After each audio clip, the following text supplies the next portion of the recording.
Ever been in a room where you can feel the bias before anyone says a word, and then watch the whole system collapse the moment one name is spoken? Give me a few minutes, because this wedding wasn't just a celebration. It was a live stress test, and the results shocked everyone inside that ballroom. The Grand Palace Ballroom glittered like a showroom for wealth, crystal chandeliers throwing warm light across marble floors, string quartet humming in the background, and guests drifting in designer tuxedos and couture gowns, as if the building itself had been built to reflect status. Then Daniel arrived, and the temperature of the room changed in a way you couldn't measure with a thermostat, but you could feel in your skin. He was 35, black, and wearing a simple suit, clean, well-pressed, nothing flashy, the kind of outfit a man chooses when he's there for a purpose, not a performance. He'd driven 3 hours from the capital to make it on time, and the moment he stepped out of the car, something in him already knew this was going to go exactly the way the data predicted. At the entrance, the security guard stepped directly into his path. "Excuse me," the guard said, voice polite but the posture not remotely neutral. "Do you have an invitation?" Daniel watched other guests glide past with barely a glance. No checks, no pauses, no friction. He handed over his invitation, thick cardstock, gold edges, embossed lettering. The guard examined it like it was counterfeit, flipping it, holding it up to the light, scanning Daniel's face as if searching for a mismatch between the paper and the person.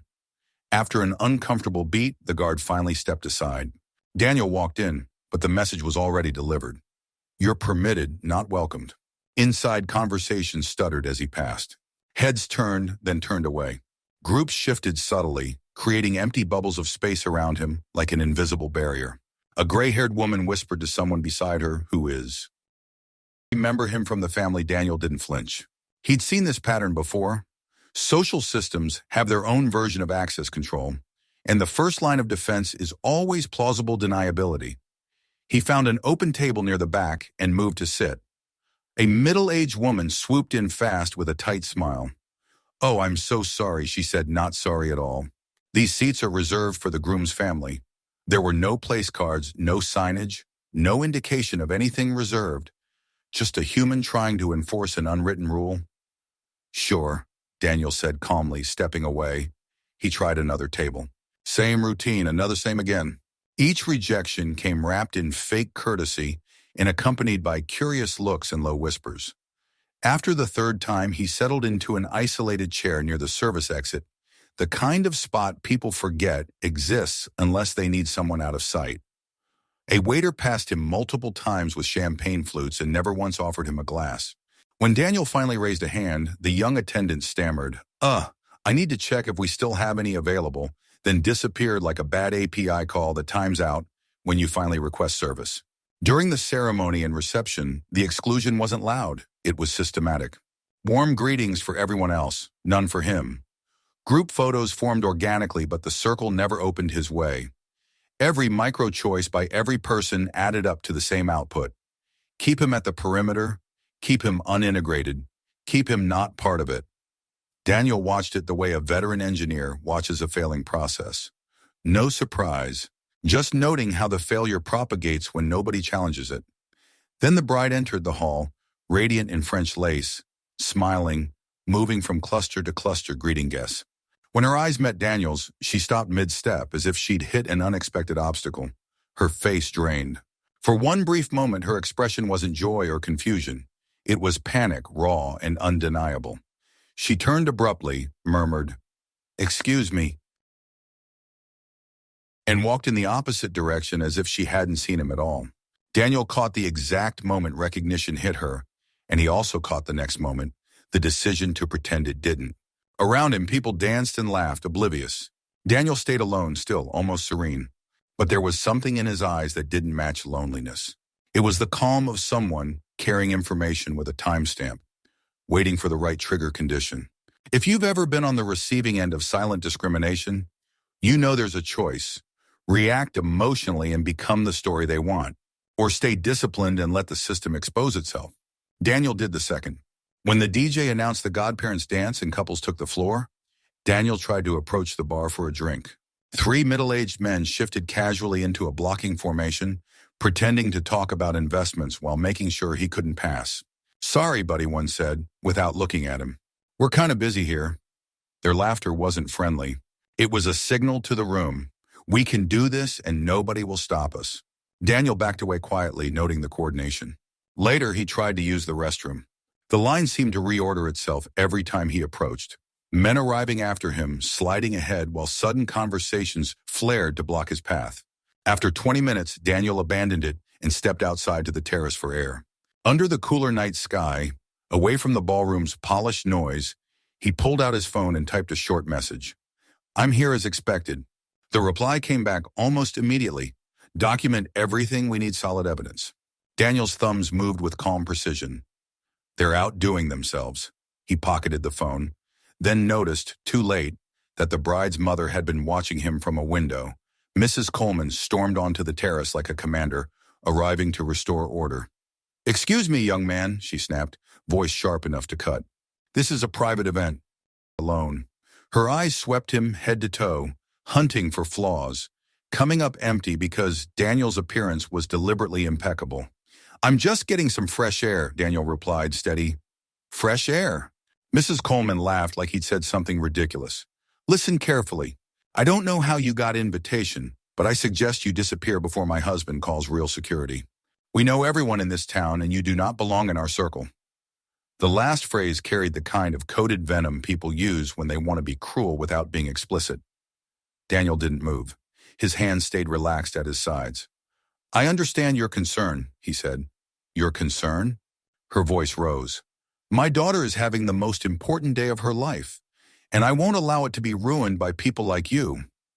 Guests began to drift out onto the terrace, drawn by the commotion. Margaret Whitfield, a local socialite with a rehearsed smile and rigid views, joined in as if she'd been waiting for her cue. Problem here, Gloria, she asked, though her eyes had already classified Daniel as a threat. Just clarifying social etiquette, Mrs. Coleman said, satisfied that the group was forming. Daniel counted them without looking like he was counting. 8 people now, same posture, same superiority, disguised as protecting the event. He recognized the formation because he'd seen versions of it in other places, with other families, people who mistake exclusion for culture. Margaret turned to Daniel with a condescending tone meant to sound motherly. Sometimes people get excited when they receive invitations to sophisticated events, she said. But it's important to know your limits. You understand?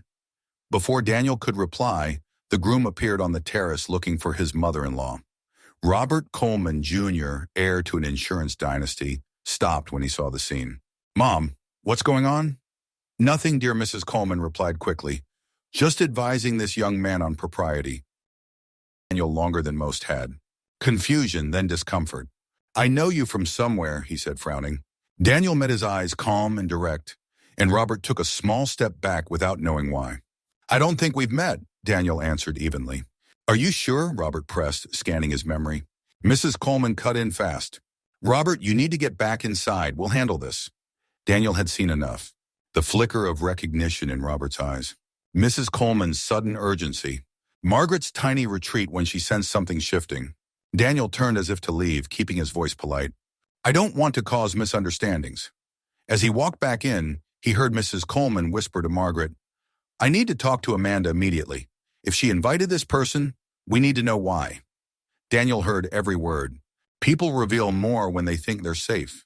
Back in the ballroom, Amanda, the bride, looked visibly agitated near the cake table, speaking rapidly to bridesmaids, hands moving with that telltale panic you see when someone is trying to keep a lid on something pressurized.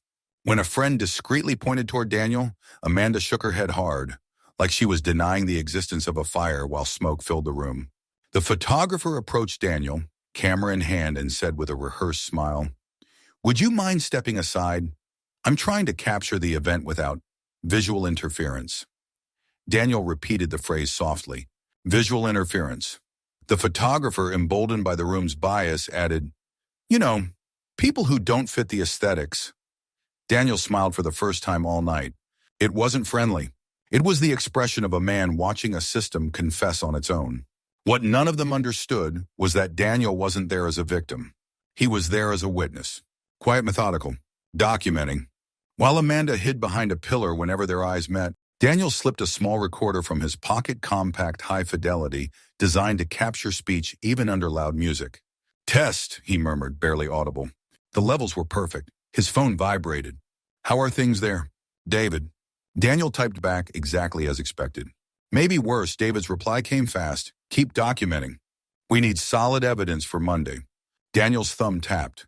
Every second they're outdoing themselves. David Peterson wasn't just a friend. He was Daniel's partner at one of the state's biggest civil rights firms. They'd already brought down corporations for discrimination, and for 8 months they'd been building a case that was about to land with real force. This wedding wasn't a social visit. It was an intelligence operation, because sometimes the best way to prove what people do behind closed doors is to let them think they're among their own. Then Mrs. Coleman returned with the patriarch, Colonel Coleman, retired military regional power figure, builder of a real estate empire built on standards and values code words that often meant exclusion by design. He stepped toward Daniel with the authority of a man used to ordering outcomes. "Young man," he said, voice like a command, "my wife tells me your presence here is inappropriate." Daniel stood respectfully. "Colonel Coleman, it's an honor to meet you." The colonel narrowed his eyes. Something about Daniel's posture bothered him. The direct eye contact, the composure, the lack of fear.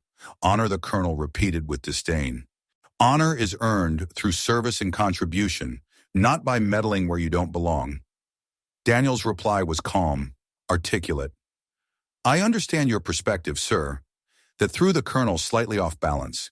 He expected stumbling, apology, emotional reaction. Instead, he got the controlled confidence of someone operating with inside knowledge. Mrs. Coleman leaned in. "Where do you know Amanda from?" Daniel paused, letting the silence stretch until it forced discomfort. "Our history is complex," he said. "Some chapters are best addressed at a more appropriate moment." Across the room, Amanda watched, panic rising like a pressure gauge nearing redline. Margaret returned with 2 friends, smiling sharply. "Colonel, this young man is disturbing the guests. Perhaps we need more direct measures." Daniel kept his tone neutral as he quietly activated recording on his phone. "What kind of measures?" Margaret's smile turned cruel. "A call to the police, a background check, an investigation into how you got that invitation." Daniel nodded as if she'd suggested something reasonable. "Investigations are useful," he said. "They tend to reveal fascinating details about all parties involved."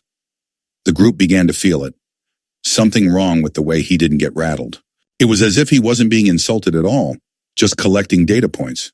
The colonel snapped, "I'll call Sheriff Martinez myself. He owes me favors." "He'll remove you," Daniel repeated softly. "Sheriff Martinez," with a slight emphasis that made the colonel hesitate. Then Amanda finally marched over, wedding dress billowing, forcing herself into the scene like someone taking control before a failure becomes catastrophic. "Mom, Dad, stop this," she said, voice tight. She turned to Daniel with a brittle smile. "Thank you for coming. It was unexpected, but I appreciate the gesture." That public acknowledgement shocked her parents. Daniel inclined his head.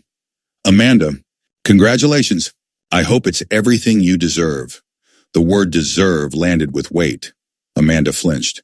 Margaret demanded, "Do you 2 know each other?" "We do," Amanda said quickly. "Daniel was an acquaintance from years ago. Law school." It was a lie, and Daniel knew she knew it. "How interesting," Daniel murmured. "Your memory is creative, almost poetic in its flexibility with facts." The colonel's suspicion grew. "Amanda, if you studied together, why is everyone acting like this?" Amanda forced a laugh. "Miscommunication, Dad." Daniel checked his watch discreetly. Hours of recorded discrimination, threats, lies. Now contradictory stories stacking in real time. His phone buzzed. Status report. Daniel typed, "Bride panicking." Public lies starting. Entire family involved. Evidence multiplying. David replied, "Perfect. The more they talk, the more we have for Monday." Daniel looked up, polite as ever. "Since we're talking about our college days, maybe we should share a few memories with your parents." Amanda's eyes flashed with terror. "Daniel, not now." "On the contrary," he said softly, "weddings are perfect for celebrating journeys, choices, and consequences." The colonel barked, "Enough! Sheriff Martinez will be here any minute." Daniel glanced at his phone again. "I think Sheriff Martinez might be busy tonight." Federal matters. That sentence hit the group like a sudden outage. How could he possibly know that? Amanda's fear turned to horror because she finally understood. Daniel wasn't guessing. He was executing a plan. Then a man entered the hall. Sheriff Martinez himself. The colonel motioned aggressively. Sheriff, remove this man. Martinez took 2 steps, saw Daniel, and went pale. His voice dropped, trembling with recognition. Sir, Advocate General Washington. The ballroom went dead quiet, as if every guest had simultaneously realized they'd been standing on a trapdoor. Sheriff Martinez, Daniel greeted calmly. I believe you're here on business. Martinez swallowed hard. Yes, sir. Federal operation is proceeding according to your instructions. Amanda staggered, grabbing a chair. Mrs. Coleman stammered, Federal operation? Daniel straightened, and something about him changed, not in personality, but in revealed identity, like a device switching from low-power mode to full output. He removed an official credential wallet and held it up. Allow me to introduce myself properly. Daniel Washington, U.S. Department of Justice, Civil Rights Division. You could feel the room's mental models crash and rebuild in real time. The same people who'd treated him like visual interference now stared as if the laws of physics had shifted. Margaret whispered, Impossible. Daniel finished the thought calmly, without cruelty, just truth. Yes, I'm black, and I've overseen federal civil rights investigations in this state for the past 3 years. Amanda's voice broke. Daniel, please. Daniel opened a folder. Please don't reveal how you falsified evidence in the Harrison housing case. Please don't mention the payments you took to bury discrimination complaints. Please don't talk about the families you harmed. Robert Jr. looked at his bride like he'd never seen her before. Amanda, what is he talking about? Daniel didn't raise his voice. He didn't need to. He read facts the way a seasoned professional reads a report. You drafted discriminatory contracts for Coleman Enterprises. You used euphemisms like cultural suitability to reject applications. You accepted $200,000 in concealed payments to ensure certain communities were kept. Out. The colonel tried to regain control. Baseless accusations. Daniel gave a small signal. Federal agents entered through main and service doors, vests visible, badges unmistakable, exits quietly secured. The room's privilege network, so confident a few minutes earlier, suddenly realized it wasn't in charge of the room anymore. Colonel Coleman, Daniel said, voice now carrying cold procedural authority, you are under investigation for Federal Fair Housing Act violations, conspiracy to deprive citizens of civil rights, and money laundering. Robert Jr. pulled his hand away from Amanda as if contact itself was dangerous. You lied to me, he said, stunned. Daniel looked at Amanda. You had 3 years to cooperate, he said evenly. Instead, you tried to bury evidence and hide inside a family you thought was untouchable. Margaret Whitfield attempted to slip away and was stopped gently by an agent. Ma'am, we'll need you for questioning. Why? She snapped. Daniel answered without drama. Whitfield Construction is a key company in this investigation. Use of federal funds, discriminatory housing practices, bribery. Someone tried to film, but an agent asked for phones. Active federal operation. Amanda began sobbing. I was young. I needed money. They said it was just contract optimization. Daniel's eyes didn't soften. Optimization, he repeated, reading from an internal email. You rejected hundreds of families based on race while calling it premium property protection. Mrs. Coleman collapsed into a chair. This will destroy us, Daniel replied, not angry, just final. You should have considered that before you built a business model around discrimination. The colonel protested about warrants. Daniel produced the signed federal search and seizure warrant. Judge Thompson signed this afternoon. Authorizes full search of this property and all devices, Martinez reported. Respectful and shaken. Servers located, emails being copied. Safes opened, accountants cataloging contents. Robert Jr. removed his wedding ring and set it on the table, hands trembling. I can't be married to this. Daniel watched without personal satisfaction, only professional closure. Justice wasn't revenge. It was correction. Amanda was escorted out in cuffs, still in her wedding dress, passing the same staff who'd watched her exclude him earlier. The irony didn't need commentary. It hung in the air on its own. And as FBI vans loaded and guests stood in stunned silence, one question spread through the room, like a delayed signal, finally reaching every node. If this family can fall tonight, who else is next? 6 months later, Daniel sat in his Washington office watching the news. Coleman Enterprises bankrupt after federal discrimination scandal. Amanda sentenced to 5 years. Sheriff Martinez removed. Whitfield Construction dissolved. The Grand Palace closed after losing its license for discriminatory practices. Daniel opened letters from families now living in homes funded by recovered money. Photos of children smiling on lawns that had been denied to them before. The real victory wasn't watching powerful people get dragged out of a ballroom. The victory was thousands of families getting a fair shot because a rigged system finally got audited and fixed. At that wedding, they tried to make Daniel feel small because of his skin. Instead, they revealed how small their character and their ethics really were. Real justice doesn't have to shout. It just shows up, collects the evidence, and delivers results that echo long after the music stops. If this story stayed with you, subscribe for more moments where the truth walks in quietly and changes everything.